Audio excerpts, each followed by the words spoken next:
Couldn't find my camera or Hello. the or the whatever microphone. Can you hear me okay? Yeah. Okay, cool. Hey, Tommy, how are you? Hi there, I'm okay. How are you? Good. Good to see you. Yeah, how's things with you guys? All good? Good. Yeah. Yeah, keeping well. Good. Hey, Dan, good to see you. We'll give everyone a few more minutes to come along. But yeah. So Michelle, are you doing the call with Eva? Is that right? Did she contact you? Doing the She did. live? Yeah, she did. I Yeah. just need to schedule it. Yeah. So Nice. yeah, she was good. That's cool. Hey, Mary Yeah. Beth, good to see you. Thanks for coming. Yeah, no, that's really cool because I'm glad she reached out because yeah, God, that was Yeah. nice Yeah. and smooth. There's definitely a good overlap. And Yeah. Dan reached out. Well, I reached out to Dan actually, and so we have Okay. a good overlap in our Substacks as well. So who Nice. knows what can happen? Yeah, exactly. You're putting yourself out there, which is great. Possibility we're endless. Yeah. Have you guys ever done, so Tommy and Mary Beth, have you ever done a Substack Live before? No. No? Yeah, I did You have? one. How Well, did it go? I've done a couple actually, like interview like a while ago, and then I did one not last month, but the month before. It was great. I just did like a Good. little journaling, whatever, and it was like Yeah. talking to myself, but it was fun. And then I was able to just like put it in I do a little roundup. So it's like repeat, just Mm. kind of add it in and I did the brave thing, Nice. Yeah, it is a So brave thing. It's not easy going live for the first time, especially by yourself, I think, as well. Yeah, So good job. it's way harder by yourself, I think personally, but Yeah, I agree. It's a lot easier having a conversation with somebody and kind of like bouncing ideas back and forth and trying to talk to effectively nobody or it feels like nobody at the time. well, Um, because you start to talk to people. They're like, yeah, it's like you feel like you are, but you're not getting an answer, so it's yeah, awkward. yeah. I always find myself like filling the silence as much as I can, which I probably shouldn't do. I probably should just be comfortable to just stand there and wait. But it's so hard to just be by yourself, and yeah, it's a bit awkward. well, I turned the camera around and I just put it on a candle.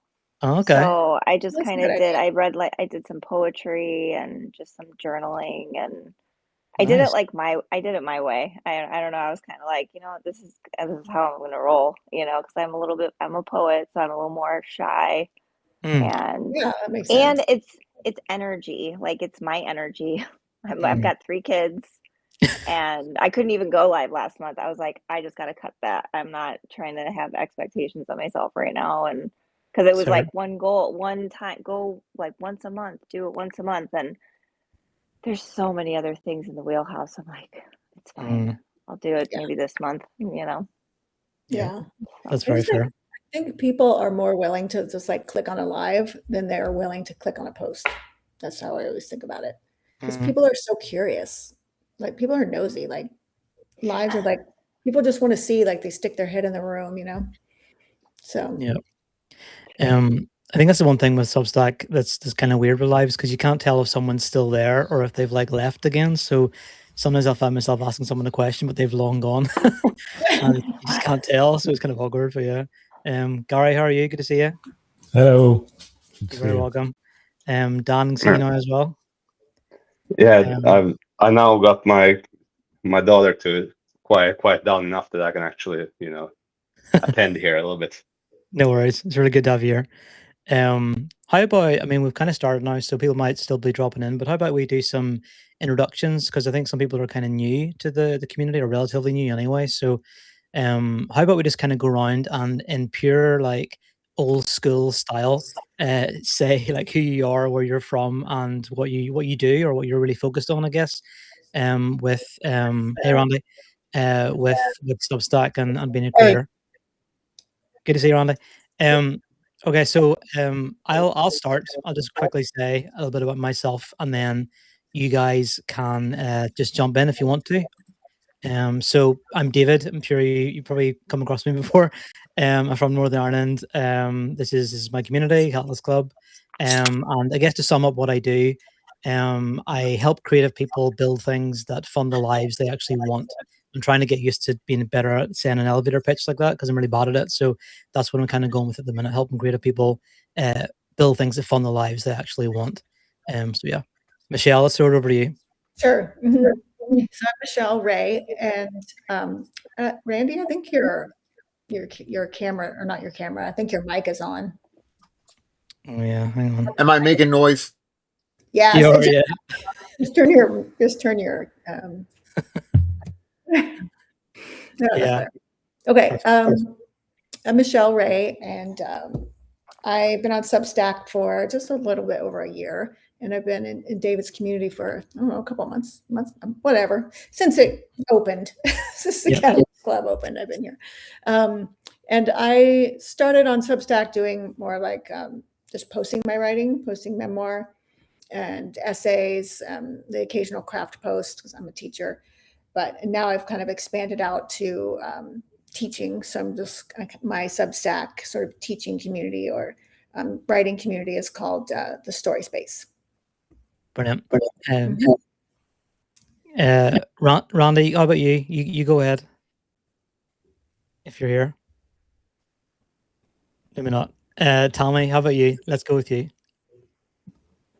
Hi, I'm Tammy. I'm relatively new to the space. I've been on Substack of 2 or 3 years now. I haven't really got things like a niche or anything like that, but I tend to write about like my thoughts on books that I've read and things that are going on in my life. Nice, brilliant. Randy, raise your hand. Do you want to go next? Well, I can't hear Randy. Hang on a second. Are you muted, man? Let me see if I mute him and unmute him again, if that'll help. How do I do that? Sorry, I think if he muted himself, I don't know if you can. Yeah, I at least have a separate mute button on my headset. I also have a mute button on that Zoom call. Okay. We'll come back to Randy in a second then. I made you find it. That's okay. Dan, how about you? You sort of volunteered yourself there by accident. Tell us about yourself. Sure. Yeah, David did actually invite me to join this thing back in March, I think, when he started this, but it wasn't the right time for me back then. There were plenty of things I needed to still figure out on my own before I felt like I should try and expand my horizons, so to speak, or have some kind of a group. I don't know. It's perhaps it's just a me kind of thing, but I do want to have, my end sorted in a way that I'm happy with it before I start, sharing it with, or more or let's say more collaborative work is when I want to have my end at least an acceptable level before I start collaborating much. And yeah, so I'm from Finland. I have a wife and 3 kids. The oldest daughter is looking at me very accusatory right now, since I'm having a meeting. It's quite late. It's quite late where I am, so she was supposed to fall asleep an hour ago, but kids. Well, appreciate you being here. What's your publication all about, Dan? Yeah, so I write The Adaptive Human. Basically, you could say if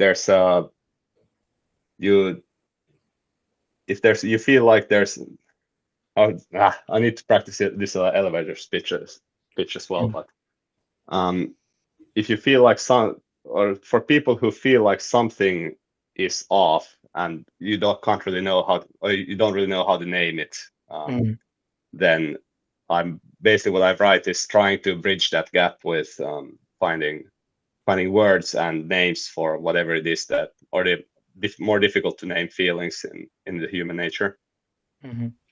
Okay, brilliant. There's definitely people, I think, within this community, Dan, who be good for you to speak to. You kind of maybe overlap a little bit. So definitely have a listen around and see. I think maybe like Ryan would be a good person to speak to in that regard. Maybe Scott as well. Okay, cool. Mary Beth, what about you? Hi, y'all. I'm Mary Beth. I'm brand new. This is very interesting. I just literally joined like this week, and I saw this and I thought, I'm like, okay, cool. I love sitting in a circle with people, and especially Substackers. I live in northern Indiana, in the US. I'm a mama of 3, one of which is a cancer survivor. So that has been the journey for the last 3 years plus.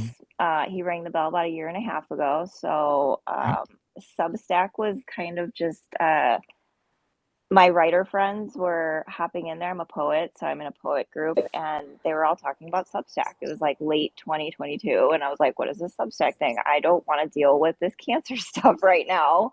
I need something else to focus on. As a mom, I was like needing to stay level. It was a very intense time. So I love writing. I'm a published poet, and I really want to write a book, of course, and I knew I needed to just keep practicing. So I just was like, this is going to be my medicine. So I just wrote, stayed with the writing, did it really messy, all over the place, wrote from my heart, wrote a lot about our journey because I knew I was going to need to like look back and be like, oh yeah, we were in the hospital then, that, because everything was just such a mess. And so I just stayed with it. And about a year ago, he rang the bell. So I got a little bit more precise with what I actually love, what I actually want to put out there, which is journaling. Journaling saves, period. I feel like we need more pen to paper kind of things, like with everything happening with technology and AI and all the things. It's so wonderful, but like we are human and we need that humanness. So that's basically what I write about. I write craft essays. I have a couple different series right now. I'm focusing on a specific poet right now. I do that. I'm doing serializing that for the year. And then I have another series where we just kind of go into memoir. Like I'm trying to just learn about memoir. So I figure I'm like going to do that. And I just guide people through it, I guess. And I really don't have a great elevator pitch with it. And that's the whole point of kind of being here to kind of, I'd like to help get more finite with how I can help people do my journal coaching kind of thing. So what's your Substack called? Mantras and Coffee. Nice. There definitely overlap, Mary Beth, with you and Michelle there, because Michelle's writing a memoir too. So there's definitely a bit of connection there for sure, which is great. Beautiful. Brilliant. Gary, what about yourself? Tell us about you. Hello, my name is Gary Allen. I'm here in the west of Ireland, I suppose diagonally across from you, David, in cold, rainy, wet west of Ireland. And it's so I've been on Substack 18 months or so, and I write mainly on 2 things, I suppose. One is I transitioned out of the IT world gradually over the course of the last 8 years, and full-time over the last 3. I've been a coach for the last 3 years, full-time and part-time before that. And I write about change in midlife and how to make change from about your kind of mid-40s onwards, 40 plus onwards. Another thing that's really kind of very much related to that is changing your relationship with alcohol, which I dropped in 2018, and I coach lots and lots of people through that process, and I kind of write a little bit about that as well, focusing a bit more about that as well. So I'm probably here to actually create an elevator pitch now based on what I've heard tonight, because I think maybe I need one. So yeah, that's me. Sweet. Thanks, Gary. Yeah, you're in cold, wet west of Ireland, and it's also cold and wet right here in the northeast of Ireland, I guess, as well. But yeah, I mean, I'm obviously seeing a pattern here with us maybe needing to work on our elevator pitches. Maybe that's a workshop we can maybe do quite soon. That might be really useful to do a bit of that. Randy, I don't know if you can unmute yourself or not, but feel free to just jump in. If you can unmute yourself, and if you're here, feel free to just introduce yourself as we go along. But yeah, that's really cool. I love hearing what you guys are all working on, where you're from, and what your publications are all about. I thought maybe tonight it might be quite cool to just kind of discuss what our big thing that we're working on right now is, whether that's something you've been working on for a while and you're still working on it, or something that's on the horizon you're going to come to quite soon. So what is your kind of main or your big thing that you're focused on right now as a writer and a creator? And just raise your hand if you just want to go first with that, and just kind of tell us about it. This is a good chance to kind of pitch yourself, I guess, as well, and just tell us all about your thing. And if not, I'll pick on you, or maybe I'll just go first. Actually, might be easiest. So, my big thing, aside from coaching and just general sort of Substack stuff, I guess right now is just finishing my latest novel. I should have finished it long ago last year, and for whatever reason, it's taken me longer than it should have. But I'm really, really close to the end, within the last maybe 4 or 5 chapters. So, super excited to get that done. That'll be my 5th novel whenever it's eventually done. And I'm looking forward to getting it not out of the way, but getting the first draft done so we can move on with other stuff, fiction wise as well. So that's kind of where I'm at the minute. Longer term, I guess, I'm really excited to do more one-to-one coaching because I really, really enjoy it. It's really good fun. And yeah, I'm feeling the benefit of it. I hope my clients are feeling the benefit of it as well over time. And yeah, it's really, really exciting. And this community as well is a big thing for me. But yeah, Michelle, I'm going to pick on you because no one's raised their hand yet. So you go first. Yeah, no problem. I just looked in the chat and Randy is sending messages. Oh, is he? Sorry, I'll check that. Yeah, it's okay. I don't think he can hear us, but anyway. Okay. So like David, I'm working on, well, it's not a novel, but it's my memoir. So it's actually finished. It's in production right now. So I'm kind of getting to that stage where I'm really needing to market it. It's self-published memoir. So I'll be hitting all of you up soon enough for, marketing advice and, whatever. But also on Substack, like I said, I've been just expanding my Substack to include like a community writing space. So I have a focus every month. Like last month, we did lyric writing. I did 4 lives with authors, including 2 poets. And then I did write-ins, and then at the end of the month, I did something that's called a story brunch, which is basically like a big Zoom session where we all, wrote and hung out and read our writing. So it was pretty fun.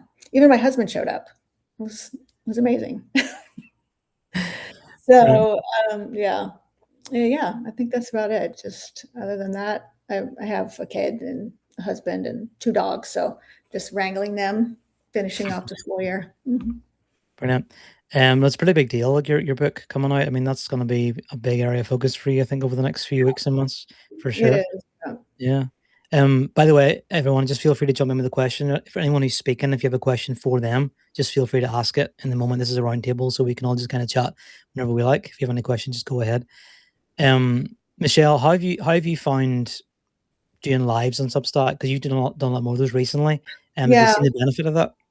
Yeah, I think so, for sure. I mean, it's getting easier. Like the more you do it, the more the easier it becomes, and the more fun it is. Yeah, I highly recommend it, even if you just do something short. Like the first one I did was like as a little writing workshop. I just by myself, and it was just 20 minutes, and I just focused on a very specific type of writing, and got on and talked about it, gave a couple prompts, showed some examples, and that was it. But I think what's really been helpful actually is the conversations. Because it's fun, and you just kind of never know what's going to happen when you're having a conversation with someone, right? It's kind of it can lead to collaborations, but it can just be fun, and I think people are attracted to seeing fun people communicate on Substack, and they also see your face, which is a big deal. Seeing your personality, I think it's helped. Yeah. You've done a great job recently with keeping your lives momentum going. I think Ronnie's going to come back in again in a sec, because you've been reaching out to people behind the scenes, to speak to them and ask them if they can do lives, even off the back of like the Q&A sessions that we do here with people on Substack. You've then reached out to them afterwards, or asked them questions during those Q&As, or even during lives that I've done with somebody else, and then that's led to lives for you then as well, which is great.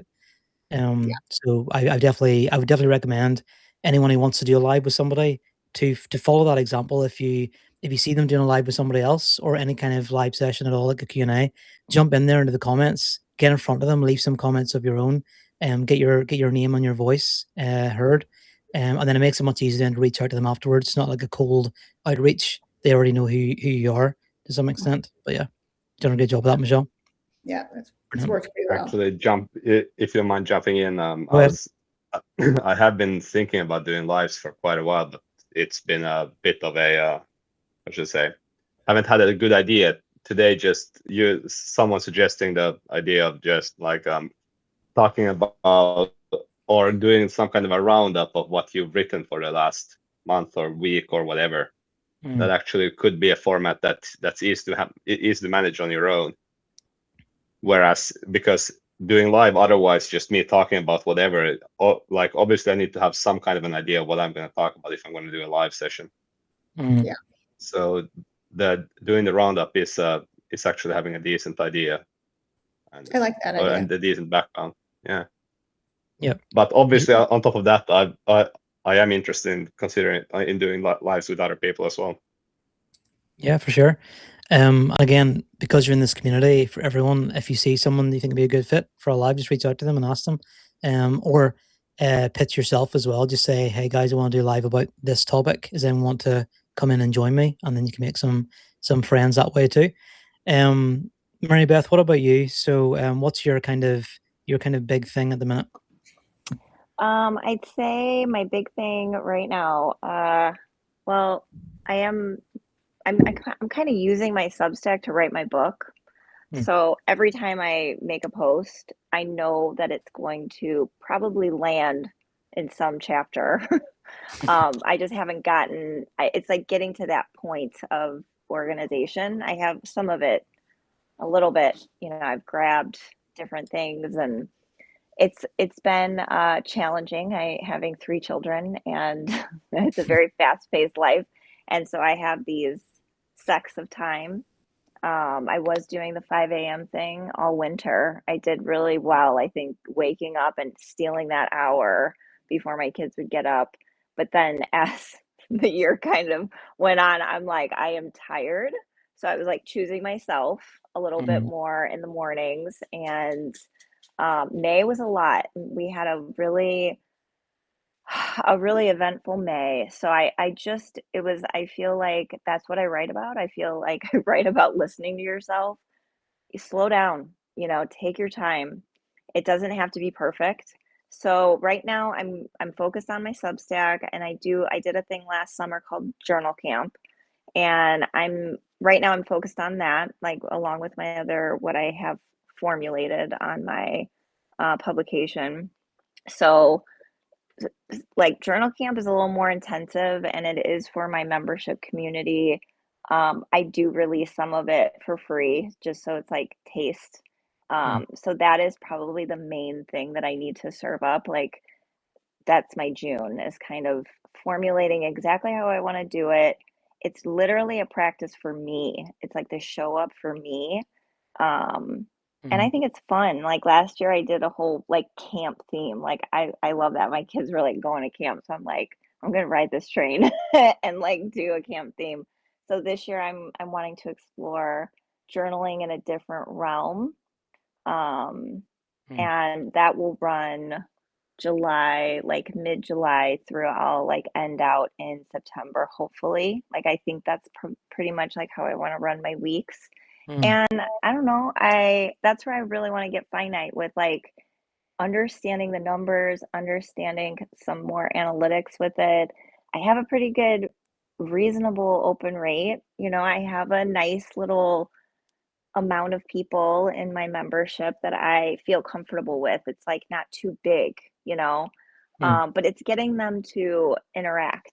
And my energy level, I have not jumped into like getting on lives with them, like getting on Zoom calls and all of that, because my energy. So that's where I'm really like, do I incorporate that in my journal camp this year? Is that something that people would really want? Do I want to invest the energy? I've explored like Circle here. I have a couple different communities. I like that.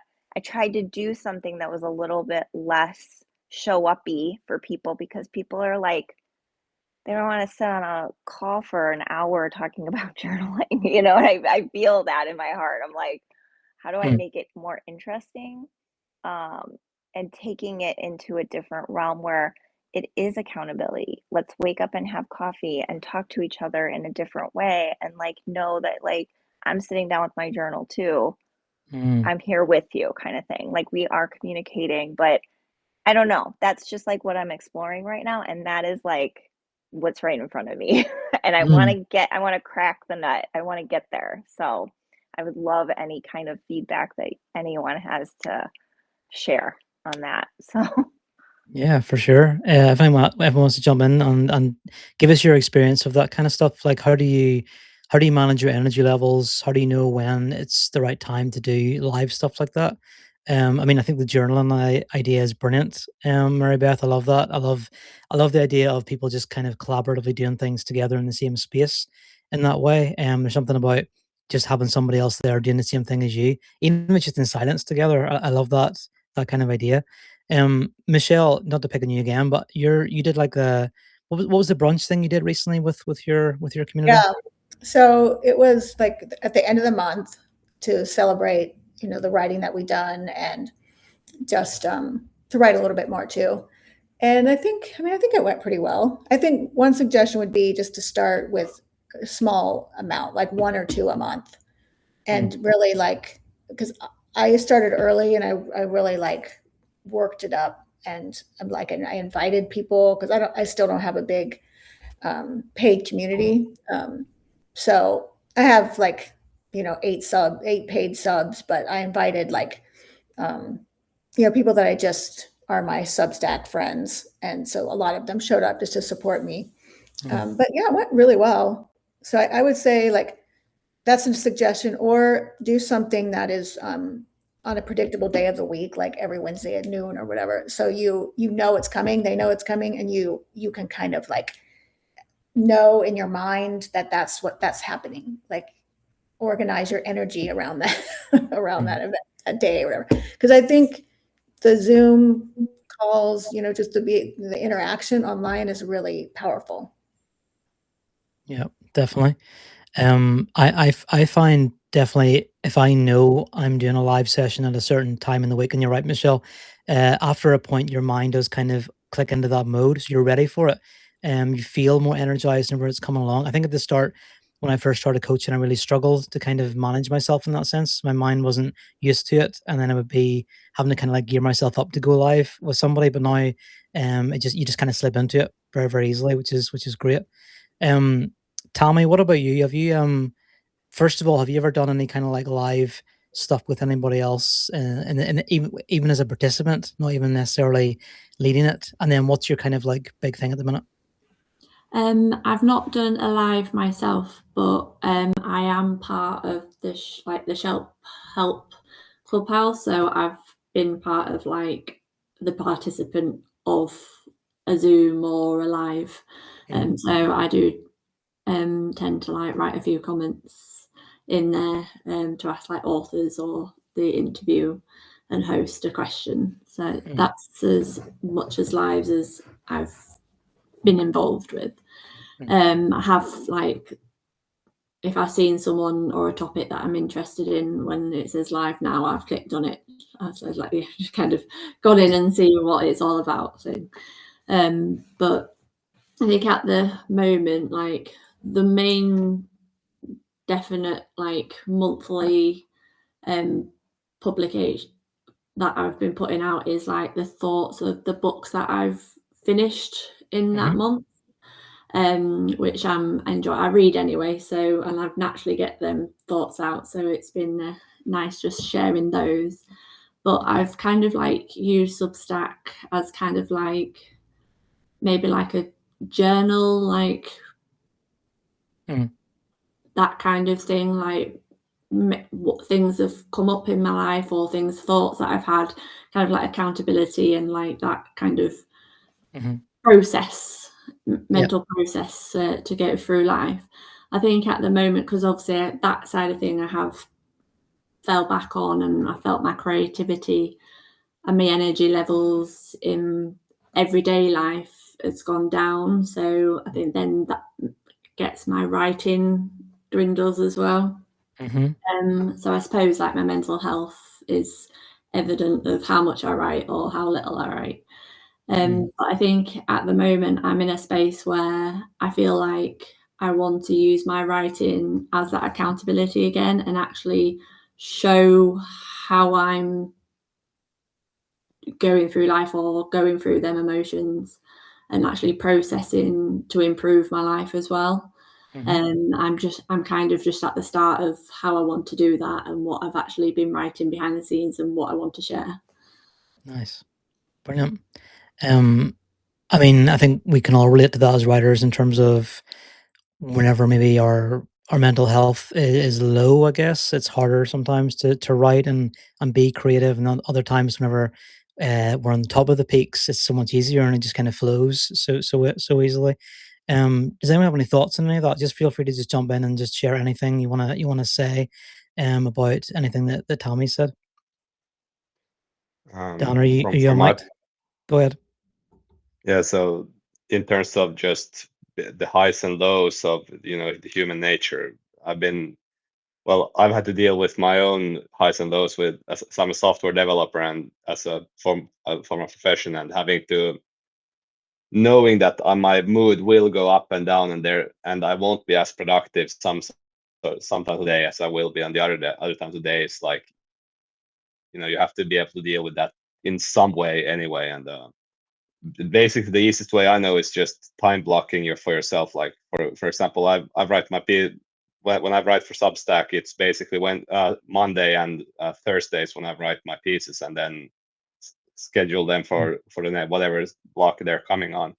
Sometimes I write 2 pieces on that time blocked spot, and sometimes I write 0. But point is, I do have enough pieces ready all the time. So Brilliant. That's good advice. Yeah, like time blocking those periods whenever you know you have more energy and more time to work on stuff. That's really good practical advice. Gary, what about you? What's your kind of big thing at the minute? My big thing at the moment is just to spend more time on Substack. Actually contributing, writing, contributing. I've fallen into a pattern over the last 3 or 4 months of doing. I post a newsletter on a Sunday morning, and a few notes during the week. And I don't really. I just want to get a bit more active on it, and because I've seen what happens when you do that. It's not complicated, really. You just interact with people, and they will do the same back. And so I just want to post a bit more. I do have a book idea that I'm on the edge of starting, and it's actually coming from, I think a couple of people have said already that it's coming from, at least part of it's going to come from my Substack content. So I'm probably going to start that this end of this summer, and probably give myself about a year to do it. I won't say that's my big thing at the moment, because let's see if it actually happens at the end of the summer. So, and that's probably one of the uses of this forum, to kind of make sure that it actually, I've said it now. So let's chat back in a few months' time. So yeah, my simple thing is just do a bit more. Do a lot more on Substack, because what you said at the very beginning is something along the lines of helping people to make a living on Substack, and writing was my favorite subject in school by a long stretch, and so it made perfect sense that I did a degree in computer science. So I went back. So I'm back into it now for about 18 months. So just want to do a bit more. Do a bit more, a lot more. Gary, your story sounds eerily familiar to mine. But I'm still a nerd, Dan. I'm still with you. Yeah, Gary, I feel like I've seen you on Substack a lot recently. Like, I feel like you're actually very active when it comes to like notes and things like that. Yeah, I am, but it's just I could post 4 or 5 in a day, and then I might not post anything for 2 days, and that kind of thing. So, so I've been I came home from holidays on Monday, so I've been kind of got good momentum the last couple of days. Yeah, well, fair enough. Michelle, you send some? Yeah, I was just going to suggest that commenting, I think, is good, but commenting and sharing or restacking is really effective. And also, I think more than, I mean, I'm not a big social media person, but I feel like comments are gold on Substack. People really read the comments and they really respond. I mean, I've commented on people with a really big audience, you know, when there's been 75 comments, and I will get a response almost every time. So it really is worth it. And also, one of my biggest notes, like one of my best performing notes, was actually a comment that I made. That got just, you know, I got hundreds of likes. So comments can be, you know, a really great way, not only to make your time on Substack more meaningful, but also just for people to see you. Like David said. Can I add something?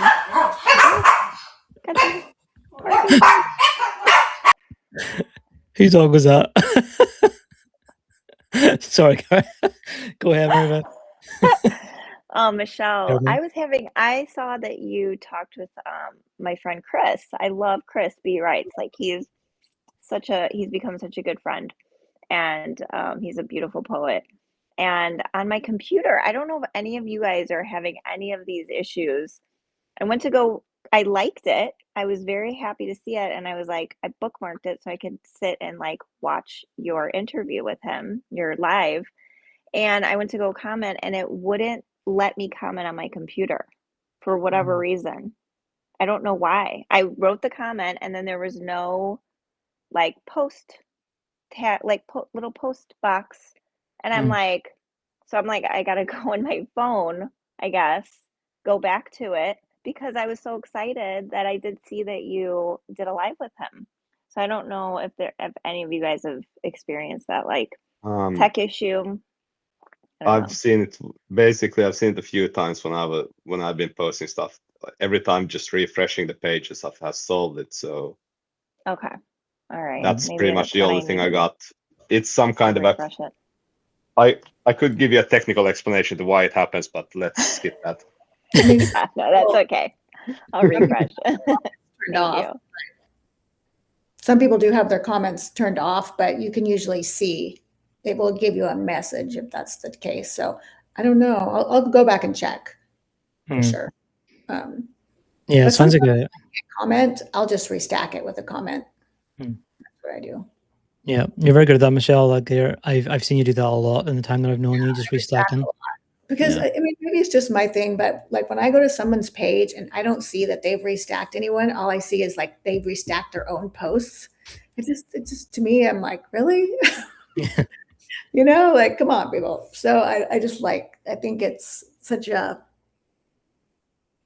you know, a community thing to do. Like if you're part of the community, really interact. I get that, but what I do is just, you know, when I see this liking and then commenting on them, I haven't really, like, I tried restacking every now and then people, but it just doesn't feel natural to me in that sense. Like, to me, that, you know, liking and commenting is something that feels natural, and that's what I do, and I do that for a lot of people. But restacking them as well, that doesn't really feel like, yeah, I do restack my own notes occasionally for additional visibility, but restacking other people's notes, that doesn't come naturally to me. I mean, I'm not saying it's wrong. I think it's a great feature that Substack has, and I like it when other people restack my stuff. But yeah, I mean, I don't suggest you do it indiscriminately. I just mean, like, if you read something that you think your audience would enjoy, then that's the right time to restack it, right? I wouldn't just be restacking everything because that's not good either. But I think it's important as well if you do restack to add your thoughts to it. So restack it with a comment, just even if it's like a single line, just to say why you're restacking it or whatever.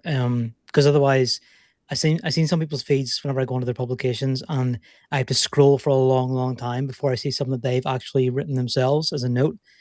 because it's just restack, and there's no semblance of what they actually think about anything on there. So it's hard to kind of make a connection with that person.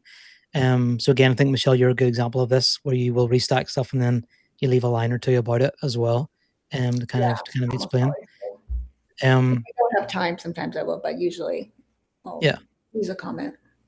Yeah, I think Randy's having tech issues here, sort of bouncing out of the chat. What about everybody else? So like Tammy, Mary Beth, Gary, what's your approach when it comes to things like restacking? Like, what do you actually do when you engage with other people's stuff beyond just like commenting and liking? Do you have any kind of like strategy with that? I don't really have a strategy, but if I really resonate with something in someone's post, I will like restack it with a note. And if I don't have time, I'll restack it. But usually I do restack with a note or make a comment in their post about it. Brilliant, yeah.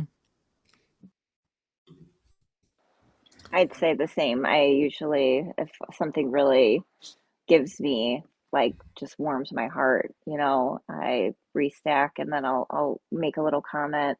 If I don't have time, it's the same thing. I'll just want to restack it and get it up, and to share with whoever sees my stuff. And I will go into posts. I love going into posts and like The quote specific thing. lines. Oh, I love that part. Like the specific things that so people can actually really see what they are saying, I love that. I love that aspect. So that's a fun feature on Substack. For sure. What about you, Gary? I would not. I would pretty much always, when I do restack, which is not as near as much as it should be. So thank you, Michelle. That was really useful. But but I don't. I think it's quite useless to restack just indiscriminately or just without context. So I think every time I do it, I will put maybe just a couple of words, not even a sentence, just a couple of words, just as to why I'm doing it in the first place. For sure. No, brilliant. And in terms of, I don't want to kind of go down this route now, but in terms of like other engagement with people's stuff, so we talked about comments and things like that. What have you guys seen really work when it comes to whenever you're spending time on Substack? And Maribel's talked about energy and stuff like that, like how much energy you can expend whenever you're on the platform.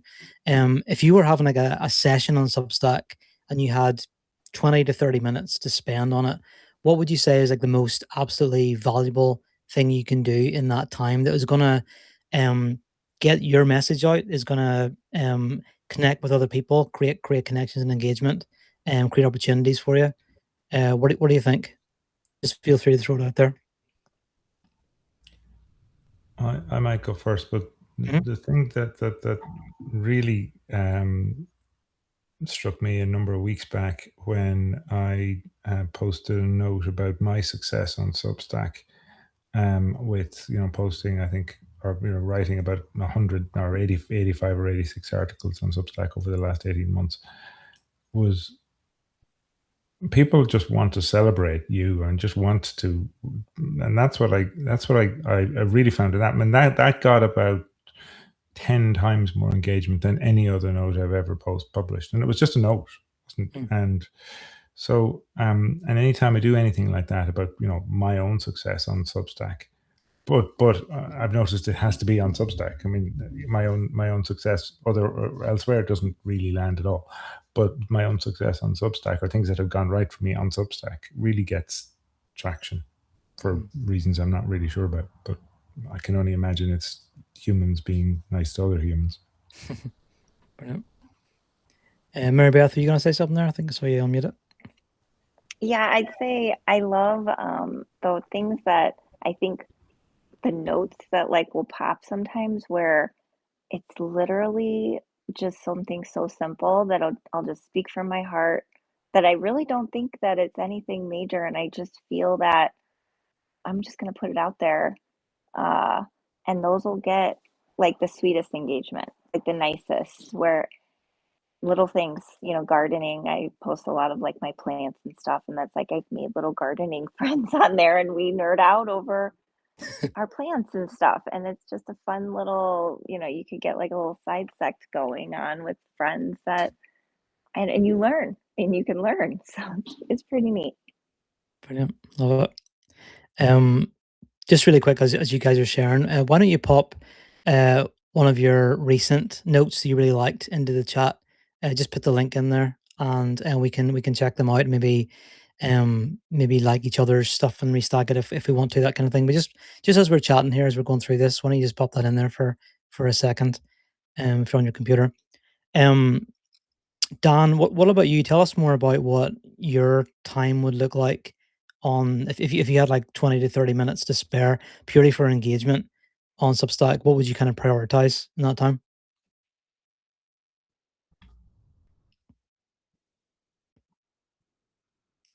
I'm sure Dan heard me there, did he? Can you hear me, Dan? He's lost his sound as well. He might have. Okay. Tell me. Let's go to you while Dan figures out his sound. What would you do if you had 30 minutes to spare on Substack?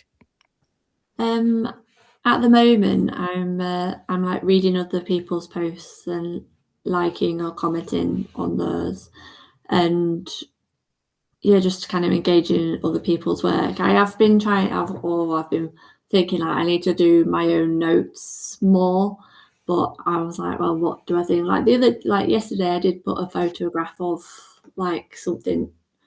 I was cleaning, and then I ended up getting distracted and putting a load of like postcards and pictures all on the wall. So I took a photo of that. So I am doing like little things like that. But I guess for me, it's just like, because social media in itself, I don't really engage. I don't have any other social media accounts. So so for me, it's like trying to like figure out what I want to use that space for as well.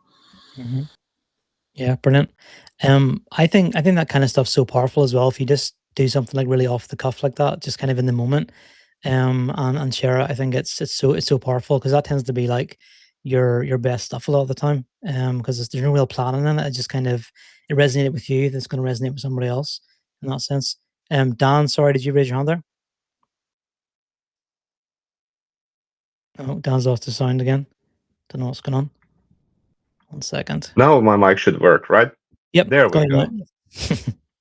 Some weird bug that had to reset it. Anyways, so yeah, 20-30 minutes to spare on engagement. I guess that would depend then on what my current state is at. Do I have enough notes like lined up in the short-term future? If not, yes. Or if not, then I'd write those. If I do have enough notes, then I'd just go through my feed and engage on as many as many of the other people's notes as I can. Like obviously there's some of those notes will be just, those classic Dear Substack connect with us kind of notes. I've got this certain line that I feel on pretty much every single one of them. Because it would be impossible to write otherwise if you don't have a standardized reply on them, I think. But then other on top of those, then there's whatever interesting people have to say, it's either liking or then just liking and giving a comment. Yep, for sure. And yeah, I mean, I see a lot of those. I've just joined Substack. I'm looking for friends, kind of thing. Like, let me know what you write about or whatever. Or like you see these ones like Substack connect me with, and there's like a list of different things people want to connect with. And I think it's okay to kind of jump into those and just share your link and make connections. Why not? If people are willing to do that, then you may as well make that connection. I've really been leaning into. I'm taking to talk to Michelle about this recently. The whole using Substack's explore function to really like narrow down the exact kind of person you want to speak to. So using the explore function, then typing in like certain keywords around who you're looking for, and then just kind of going through the notes and the articles that come up from that, and then even in the comment sections below those as well. It's a really good way of really targeting things. And I found that if you do engage with people in that way, your feed will start to become curated to show more of that kind of stuff. So you'll start to see less of the stuff you don't really want to see, you're not interested in, and start to see more people who will be a good fit for you and your publication as well, which is great. You guys just shared some notes there, which is brilliant. I'm definitely going to open these up and check them out afterwards. It's brilliant. I'll just, oh, sorry. Go ahead. I'll just add that there are lots of communities, like people who do like notes booths in their like chat community.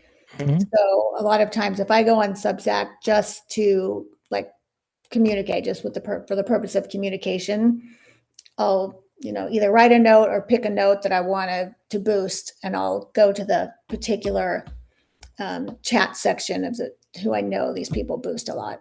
Like Derek, he does a boost almost every Wednesday. So, I mean, you're getting your note or post or whatever in front of people who are actively seeking, engagement. Like they're getting it, get it. So you do realize David is doing one of those things as well every week. Yeah. I haven't been in your boost. Yeah. No, I do. I think I do them on Tuesday, Friday, and Sunday. Sometimes on Saturdays too. So I've got quite a lot going for different. Yeah, jump in there and share. My posts anyway. So Yeah. yeah, go to David's boosts. Yeah. You probably get a lot of people, don't you? Yeah, you get a good few. You kind of get the same people coming back a lot of the time as well. So it's hard sometimes to. I think it deepens the connection with a smaller group of people. But it's probably not great for kind of like going further afield. Although obviously, if chats get enough engagement, then Substack will push them onto the general feed, and people can see them then as well. So it can be good for that. But yeah, again, Michelle, with your chat, and maybe we'll kind of like finish talking about this briefly. You've been using chat a lot more with your publication. Tell us about that. So how have you been using that to kind of like engage with your community more? Yeah, so I've been trying to post at least once a week, and not exactly doing a notes boost, but just doing more like, hey, this, like giving some information about me, this, a little bit about my day or my week, and then just ask people, how it's going, what, the win, like what's a win that you've had lately? That's a good one. A lot of people like to respond to that. Or just asking them to drop their post in there, not necessarily for a boost, but because I want to read their work, and sometimes it's hard to find it. Like you can't always find everyone. I mean, I must be subscribed to hundreds of people, so there are the same people that tend to like come to the community, but sometimes I get more. So probably one of my most successful chat comments and responses was I posted my dinner. I posted the dinner that I cooked and asked everyone about whatever dinner or something, and then a lot of people responded to that. So yeah, I think that real just like personal stuff can really make a strong connection, because everyone maybe people are just tired sometimes of hearing like all the productivity kind of stuff and being asked like hard questions, and sometimes they just want someone to share a picture of their dinner so they can kind of like share theirs as well, making that kind of connection. Say, like, keep it light and keep it try to be regular and keep showing up, like even if not that many people are, or tag people. Sometimes I tag people, I know such and such wrote a post about this, and I'll tag them so they feel like they have to respond. Just bring them into it's a good idea. Anybody else, do you guys use your chat much? What's been your experience of your chat publication? Tammy's sort of shaking her head there. Anybody else, have you used chat much? Yeah, I've used my chat. It's, I don't know. I've heard multiple things. I don't know if you guys have heard this, where I've heard advice that's like, don't bother if it's under 1,000 people. But I'm like halfway there, I'm getting up there where I'm like, it's a lot of people that do subscribe to me, and I would like to talk to them. So it's kind of throwing that advice out a little bit, but it is hard trying to get the people to, have some conversation. Last month I was busy. I kind of just gave myself some space and grace. Sorry, my kid's going in the freezer right now if it's loud. Okay. He's getting popsicles. It's summer. But So I don't know what y'all's experience is with that, with getting the engagement, because that's where I just get tired. I just got tired last month, so I took some space, and I'm gonna jump back in probably because I like with the journaling. I'm like, let's journal, y'all. You know. So Yeah. Well, for my way, I tried out different ideas on what I could do on with chat for like 5 months straight or something, and in the end, I just felt like every single thing I posted here is something I could just as well do as a note, and I think the responses would be just as good or even better that I get as a note compared to the sub chat. So let's put it this way. I mean, I can see the subscriber chat being a valuable tool for certain publications, like David's, for example. David definitely has a publication where the chat makes a lot of sense. But for publication like mine, I started feeling like it's not really where a chat makes sense. So I actually decided to disable it like a couple of weeks ago. Okay. Interesting. Yeah, I think I mean, I think I find that even at the start with my chat, even when my audience was a fairly big size, still struggled to kind of get a bit of momentum going with it. What I found that did actually help was just to keep kind of showing up with the same thing every week. Like that the boosters that I was doing, as long as I turned up on like a Tuesday with a Tuesday notes boost kind of thing, eventually people started to kind of catch on. Okay, this is what's going to happen on a Tuesday. I better be around at the time whenever it happens. I think as well, if you're regular about it and your chat is kind of full of those kind of uh I guess engagement boosting kind of situations, people are going to go back to older ones maybe sometimes as well. I find that people will go back to like maybe like a week ago and still leave a link or a question in a chat. So I know it's so hard at the start if your audience is smaller to kind of get momentum with that, but try doing something like that, like a regular, like once a week kind of thing that people can follow some simple instructions and then engage in some way. They don't really have to think an awful lot. It's just like sharing something or, something like that to kind of get the rhythm going with it. But it is difficult, and I think Dan's right. If you feel like it would be better served as a note, then go with a note instead. It makes more sense. Yeah. Brilliant. So one last thing I wanted to say to you guys before we go, and then actually maybe one thing you guys can do before we finish the chat is just share one win that you've had maybe in like the last week, and I'll give you a chance to think about that for a second, and then it's going to kind of go on. You can just quickly share a win from Substack or your writing in general. I just want to quickly let you know what's happening for the rest of this month. So next week, next week? Sorry, yeah, next week on June the 11th, which is a Thursday, we're doing a peer workshop. So it's going to be a little bit like this, but we're going to have a specific topic to kind of dig into and talk about. And we're going to be talking about how to build like a solo based business, because that's kind of what June's going to be about. How do we build things in a solo way on Substack or beyond that? So we'll have some things to kind of work through in the course of that. So definitely come along if you're interested in growing your like solo business. And then the week after that, on Thursday the 18th, we have Maya Say. She's formerly called Maya Sayanova. You might have seen her on Substack. And she's going to be talking about solopreneurship and kind of digging more into that. So she's going to do like a Q&A with us, which that'll be really good fun as well. So if you have any questions for Maya, go on to her Substack, check her out, and think of something you might want to bring to her in that Q&A as well. And then at the end of the month, on Thursday, the 25th of June, we're going to do a Substack Business Lab masterclass kind of session with Derek Hughes. That's going to be like kind of a separate event. And I'll share more information about that with you guys closer to the time. But try and pencil that in if you can. And keep an eye out for me talking about it a lot on Substack, probably over the next couple of weeks. Okay, let's hear a couple of wins to finish off. So I'm gonna go to Michelle first. Picking you one last time, Michelle. Sorry. Give me a win from the last week for you. I did get a couple new paid subscribers, so that was a pretty big win. Yeah. And I think just going through my whole month of like all of the activities I had planned and posts I had planned, like I followed a plan and did it for a whole month on Substack. So I thought that was pretty good. That's good for me. You have to know me a little bit, I think, to know how good that is. Yeah, that was good. Yeah, and it's great to see you getting paid subscribers coming in as well. It's brilliant. Your hard work's paying off.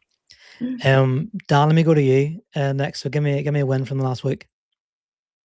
Joining Catalyst Club counts. Yeah.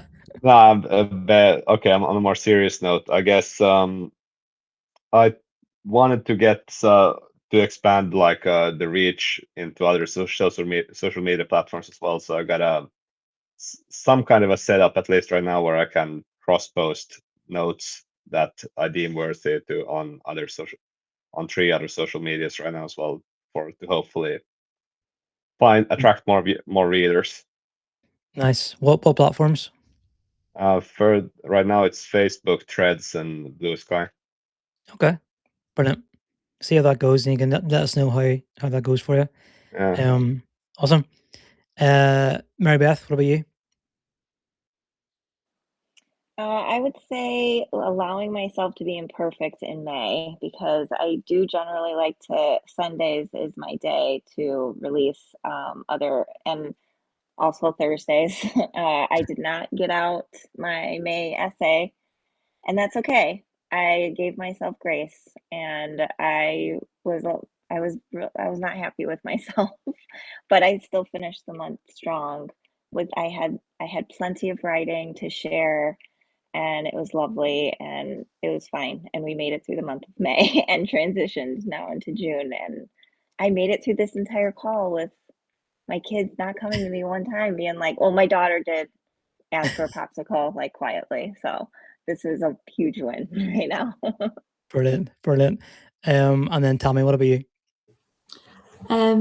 Actually picking up my pen and notebook the other night and actually writing something out, like in draft form, and getting an idea for another post, which I've actually started writing up.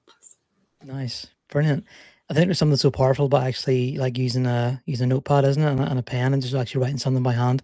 But that's great. Well done, and great wins from you guys. Great to hear that. There's been a good few weeks for you as well, or last week anyway in particular. I think Gary's maybe had to leave there. But yeah, thanks for coming on tonight. I really appreciate your time. It's really good fun. Really good to meet you guys who are kind of here for the first time properly, and definitely just stay active in Catalyst Club. Share stuff into the lobby and come along to events that are available, and yeah, just connect with everybody and get some collaborations going if you want to as well. But hope you enjoy the rest of June, and yeah, stay connected and have a great evening. See you soon. Thank you. Bye. Everybody. Yeah.